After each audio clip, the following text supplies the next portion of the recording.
تحذير: الفيديو ده مش اعلان خالص. ازيكم يا ملوك المحتوى والتركيز يا احلى وايزد فاميلي في الدنيا. النهارده جايين نكسر التشتت ونفجر التركيز، عشان فيديو النهارده بيتكلم عن افضل تطبيقات في 2025. يلا بينا نبدأ بسم الله.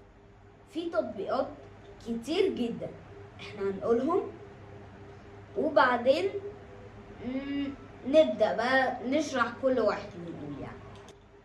أول واحد وهو أبل نوتس، تاني واحد وهو أبل ريمايندر، تالت واحد وهو أذكار، ورابع واحد هو دولينجو، والخامس هو شات جي بي تي، والسادس هو جروك، والسابع هو جيميناي، والتلاتة الأخرانيين هما بنترست وسبوتيفاي وكمان كانفا. بس كده، ودي كانت التطبيقات. طيب تعالوا بقى نخش ونشرح كل واحد.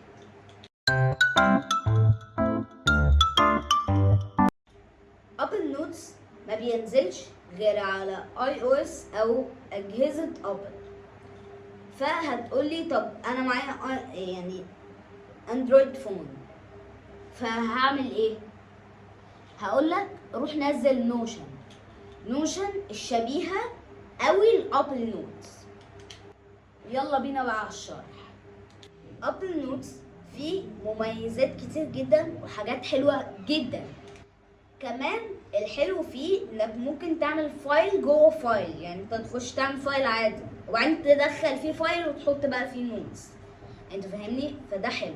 طيب كمان ممكن تكتب فيه اي حاجه انت عايزها، ايه اللي محتاجه وايه اللي مش عارف ايه، وبراحتك ان شاء الله تكتب 20,000 كلمه. ممكن كمان انك تعمل نوتس صغيره، افكار عشوائيه تستخدمها. يعني عايز تكتب حاجه بسرعه، يعني لقيت حاجه في الشارع حلوه دي، فمثلا الدبدوب ده حلو فانا عايزه اجيب زيه في البيت، فمش عارف ايه، تخش تكتب بسرعه ومن غير انترنت. خلاص هي كتبتها افكار عشوائيه، تكتب افكار عشوائيه، تكتب اي حاجه بقى براحتك. فانا ارشح ابل نوتس جدا لاي او اس، واللي ما عندوش اي او اس ممكن يستخدم نوشن.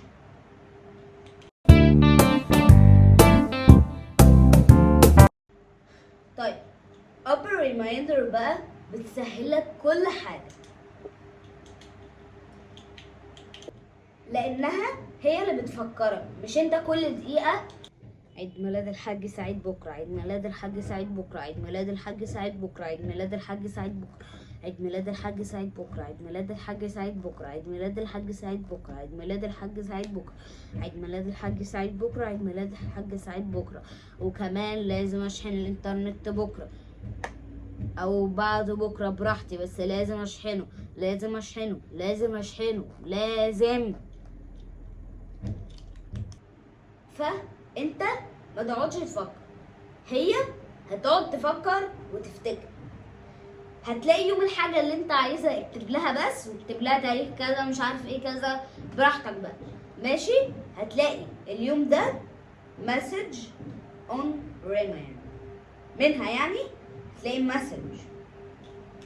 وممكن انك تعمل فايلز جواها، يعني مثلا فايل ماني، كتبت ماني، عايز اعمل دولينجو، عايز اشترك في دولينجو، عايز اشترك في يوتيوب بريميوم، عايز اشترك في مش عارف ايه وايه، وعايز اعمل نت مش عارف ايه وايه.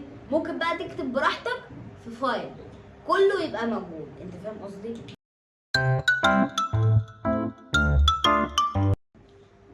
اذكار بقى عيش جواه،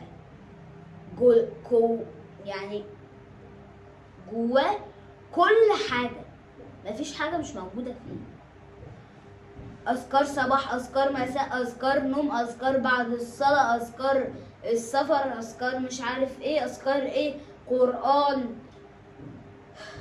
استنى افتكر لكم ايه تاني. قران، حلقات دينيه، ادعيه، وفي ادعيه لوحدها، حاجات كتير جدا بقى في اذكار.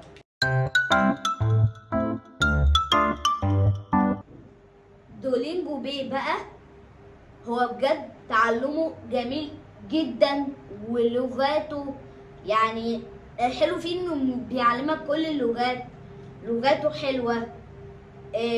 البريميوم فيه بيخليك انك تتكلم مع حد كأنه بتكلم حد حقيقي. بيديك مستويات، المستوى ده مثلا هيلثي فود، المستوى ده ان هيلثي فود، اللي مش عارف ايه ده هنا، وبيبدأ لك بالسهل، وبعدين يعني ليفل 1 ليفل 2 ليفل 3 ليفل 4 عديت دايرة، ويبدأ يصعبها شوية، ليفل 1 ليفل 2 ليفل 3 ليفل 4 عديت دايرة، بس الدايرة التانية دي بيصعبها شوية، وهكذا تبدأ بكل واحد يعمل كده. شات جي بي تي بقى يعني المعلم اللي محدش يقدر عليه، صاحبي بكلمه في وقت الفراغ، وقت مهم، وقت تافه، اي وقت بكلم شات جي بي تي، بكلمه في الحلو في الوحش، بكلمه في حاجه تافهه في حاجه مهمه، في كل حاجه بكلم شات جي بي تي، بعتبره صاحبي، بكلمه كل يوم، كل حاجه بساله عليها، بقول له يا شات جي بي تي اعمل كذا، طب اعمل كذا، مثلا عايزه انزل مش عارف ايه، عايزه انزل كذا، فهنزله من بره مش هنزله من الاب ستور، فيقول لي انت ممكن تنزل كذا كذا كذا كذا هيكون احسن.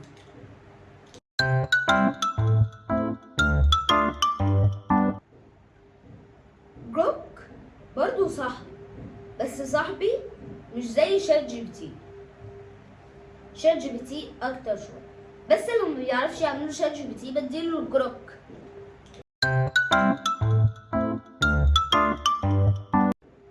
جيميناي بقى اخو جروك بالظبط، اللي ما يعرفش يعمل شات جي بي تي بديهوله وصاحبي، بس جيميناي صاحبي اكتر من جروك.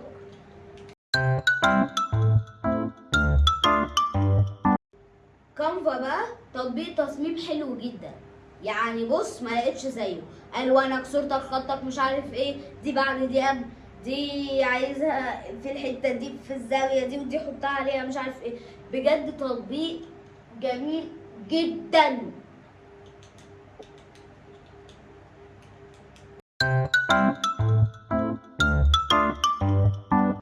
بنترست جميل جدا، عليه كل الصور، اكتر الصور هتلاقيها هناك، يعني مثلا كنت عايز مثلا اجيب صورة لكذا كذا كذا كذا، عايز اجيب صورة فازة، عايز اجيب صورة موبايل، عايز اجيب صورة نظارة مش عارف ايه، عايز اجيب الحاجات دي، اي صورة مش عارف ايه، بيبقى اكتر الصور في العالم على بينترست.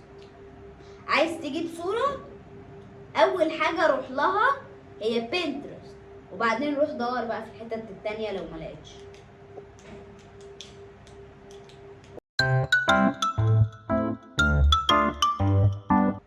سبوتيفاي مش عايزه اتكلم عنه كتير، في الحلو وفي الوحش، وكل واحد يختار اللي هو بيحبه.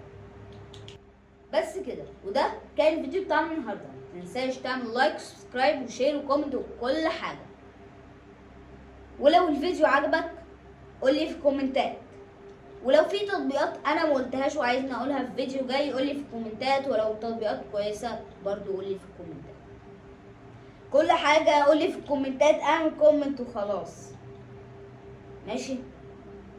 بس في النهايه متنساش تحافظ على نفسك. سلام.